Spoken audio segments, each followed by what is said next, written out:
Hello दोस्तों, step towards stock market YouTube channel पे आप सभी का स्वागत है। तो दोस्तों, टाटा पावर कंपनी लिमिटेड के चेयरमैन एन चंद्रशेखरन इन्होंने रिजाइन कर दिया है। और दोस्तों, अब टाटा पावर कंपनी लिमिटेड का कोई न्यू चेयरमैन आने वाला है। और दोस्तों टाटा और दोस्तों टाटा पावर कंपनी लिमिटेड ने अपने अपकमिंग यानी कि फाइनेंशियल ईयर 2030 तक की टारगेट हमारे सामने रखी है। और दोस्तों, कंपनी कितने करोड़ रुपए की इन्वेस्टमेंट करने वाली है और 2030 तक किस तरह से कंपनी अपना बिजनेस बढ़ाने वाली है, ये पूरा रोड मैप कंपनी ने हमारे सामने रखा है।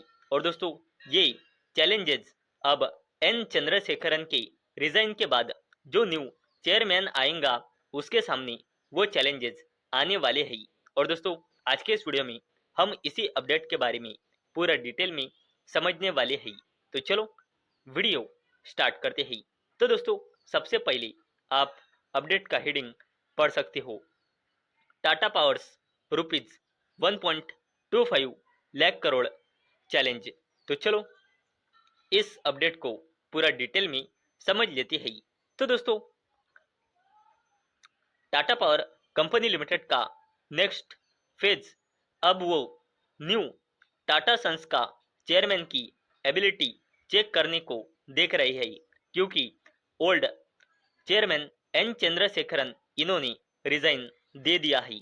और दोस्तों, कंपनी ने टारगेट रखा है कि कंपनी फाइनेंशियल ईयर 2030 तक अपना बिजनेस बढ़ाने के लिए लगभग 1.25 लाख करोड़ रुपए का बड़ा कैपेक्स करने वाली है, जिसके चलते company generation, renewable, storage and transmission without letting capital intensity waves earning ऐसे बिजनेस पे काम करने वाली है। और दोस्तों, Tata power currently operational generation capacity है कंपनी की करंटली 16.7 गीगा वैट की, और इसमें क्लीन एनर्जी कैपेसिटी है 7.8 गीगावाट से भी ज़्यादा की। और इसका एम यानी कि उद्देश्य है टोटल कैपेसिटी फाइनेंशियल ईयर 2030 तक 30 गीगावाट से भी ज़्यादा ले जाने की, और क्लीन एनर्जी कैपेसिटी 20 गीगावाट से भी ज़्यादा बढ़ाने की। और पोर्टफोलियो में क्लीन एनर्जी कैपेसिटी का जो कंट्रीब्यूशन है वो करंट 47% से बढ़ाकर 70% करने का टाटा पावर कंपनी लिमिटेड का टारगेट है। और दोस्तों, टाटा पावर कंपनी लिमिटेड जो इन्वेस्टमेंट करेंगी अपना बिजनेस बढ़ाने के चलते, उसमें का लार्ज पार्ट इन्वेस्टमेंट करेंगी कंपनी अपना future oriented business renewable generation और स्टोरेज पे। और टाटा पावर डेवलप कर रही है 1000 मेगावाट कैपेसिटी का pump hydro storage project Maharashtra की भिवपुरी यहाँ पे, और कंपनी का प्लान है अनदर 1800 मेगावाट का प्रोजेक्ट पुणे डिस्ट्रिक्ट के शिरवाटा यहाँ पे।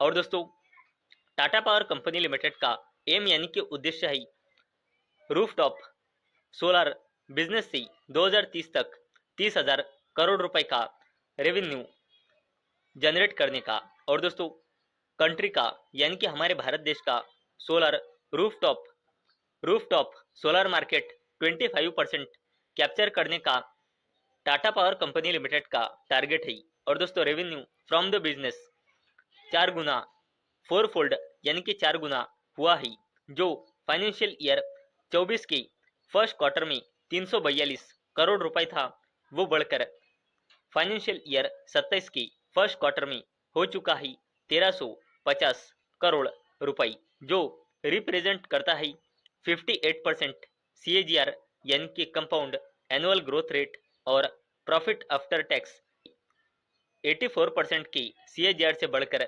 145 करोड़ रुपए हो चुका है।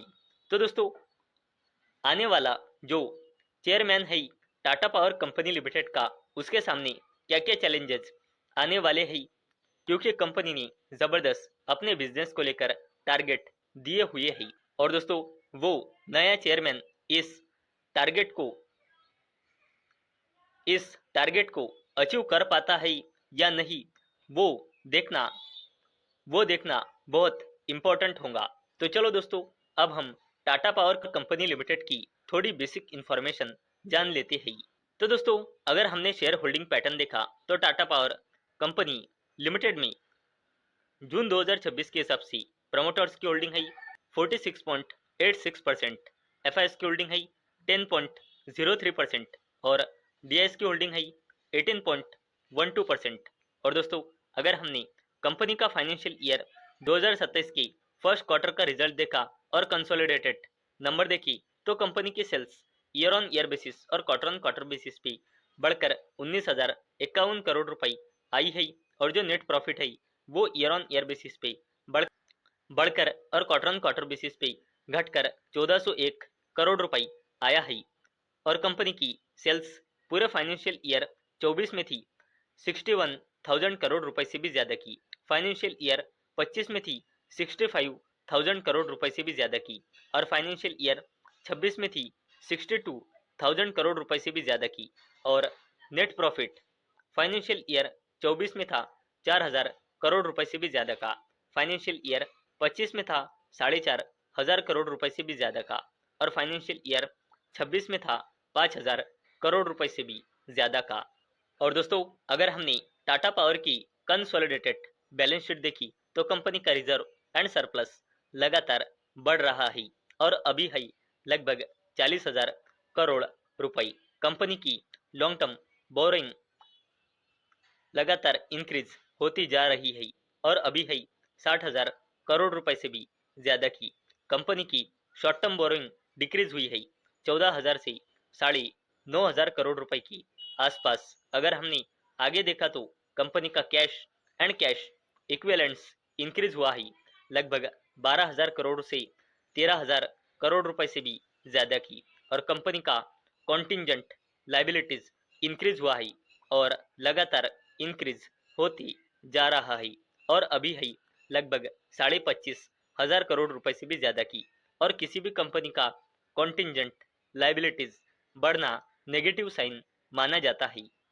और दोस्तों, टाटा पावर में प्रमोटर प्लेजिंग परसेंटेज जून 2026 के हिसाब से है 0%, यानी कि टाटा पावर के प्रमोटर्स ने कंपनी का बिजनेस बढ़ाने के लिए या फिर किसी दूसरे यूज के लिए लोन उठाने के चलते टाटा पावर के प्रमोटर्स ने अपना एक भी शेयर प्लेज यानी कि गिरवी रखकर लोन नहीं उठाया है और इसलिए promoter pledging percentage Tata power में 0% है, जो एक पॉजिटिव साइन माना जाता है। तो दोस्तों, आज के इस वीडियो में हमने देखा कि टाटा पावर कंपनी लिमिटेड के चेयरमैन एन चंद्रशेखरन इन्होंने रिजाइन कर दिया है और कंपनी ने आगे फ्यूचर को लेकर जबरदस्त टारगेट इन्वेस्टर्स के सामने रखे हुए हैं और अब जो अगला चेयरमैन आएगा वो उस टारगेट को मीट कर पाता है या नहीं, कंपनी के टारगेट को ये देखना बहुत ही दिलचस्प होगा। वही हमने आज के इस वीडियो में देखा है और कंपनी की थोड़ी बेसिक इंफॉर्मेशन भी आज के इस वीडियो में हमने देखी है। तो दोस्तों, मुझे उम्मीद है आपको ये वीडियो पसंद आई होंगी। तो दोस्तों, अगर आपको ये वीडियो पसंद आई होंगी तो इस वीडियो को लाइक करें और चैनल को सब्सक्राइब करें। और दोस्तों, मैंने ये वीडियो सिर्फ और सिर्फ एजुकेशन और इन्फॉर्मेशन पर्पस के लिए बनाई है। मेरी ओर से कोई भी रिकमेंडेशन नहीं है कि आप स्टॉक को बाय करें, सेल करें या फिर होल्ड करें। तो चलो मिलते हैं अगले वीडियो में, तब तक के लिए टाटा, बाय बाय।